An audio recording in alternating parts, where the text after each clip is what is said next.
Welcome to The Explainer. Today we're diving into something super frustrating and honestly kinda invisible. Why you can be the smartest person in the room, but your authority just doesn't land. We're gonna give you some clear, actionable insights to finally close that gap. So, have you ever been there? You're in a meeting, you've got this killer idea, and then you're either spoken over or the point just vanishes into thin air. It feels like you're shouting behind this invisible wall, right? Like your contributions are constantly being underestimated. You know you've got the goods, but for some reason, they're just not connecting. Well, here's the thought.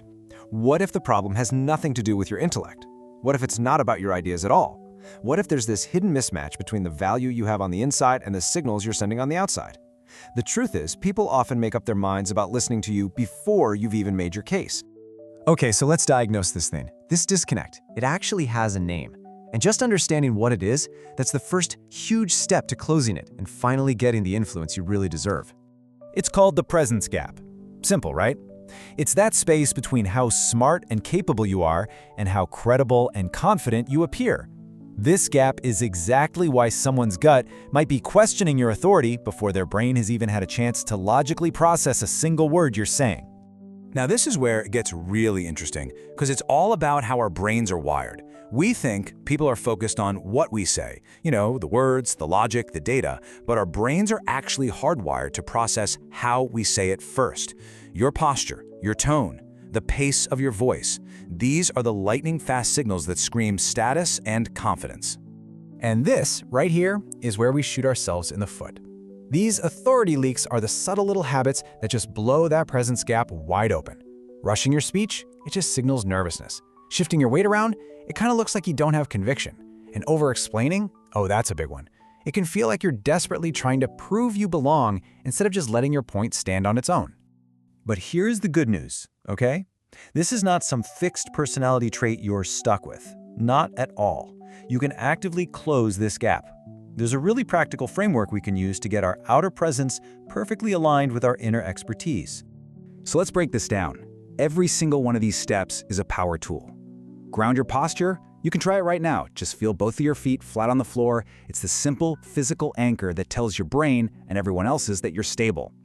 Slowing your delivery gives your words weight.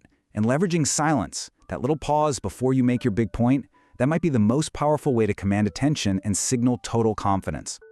This brings us to a huge misconception. So many of us think that to have authority, you have to be the loudest, most aggressive person in the room. But you know what? The opposite is almost always true. I mean, just look at the difference here. Forced dominance, being loud, interrupting, constantly moving, it often signals deep, deep insecurity. Quiet authority, on the other hand, is felt through composure. It's that person who is still, who really listens, and who speaks with measured precision. That's the person who actually commands the room. If you take away just one single thing from our entire explainer today, let it be this. Before anyone can even begin to analyze your argument, they feel your presence. They feel your composure, your confidence, your self-possession on this deep, subconscious gut level. And that feeling is what makes them open to actually hearing what you have to say. So this all sounds great in theory, but how do we make it work for us? Let's get practical and look at how this framework can build your influence in some very real, very high-stakes situations. Okay, picture your next big meeting. Instead of rushing to jump in, I want you to consciously adopt a grounded posture. Plant your feet, and when you speak, deliberately slow your pace. That combination makes you much, much harder to interrupt, and it makes sure your points land with real gravity. Or let's say a job interview. They hit you with a tough question. The normal impulse is to panic and fill the silence immediately, right? Don't. Instead, master stillness. Take a breath. Hold eye contact. That tiny moment of silence doesn't say I don't know. It says, I'm so confident I'm going to take a moment to give you a thoughtful answer. It's a total power move. Now, in a really tense, difficult conversation, emotional congruence is everything. It means your tone, your face, and your body language all have to match the calm, constructive words you're saying. When those things are aligned, you build trust and de-escalate the tension, because the other person isn't getting any confusing mixed signals. Look, at the end of the day, closing the presence gap isn't about becoming someone you're not. It's about removing the unconscious static that's stopping your true value from being seen and heard. By mastering these nonverbal signals, you don't just get a turn to speak, you command attention. You shape the room.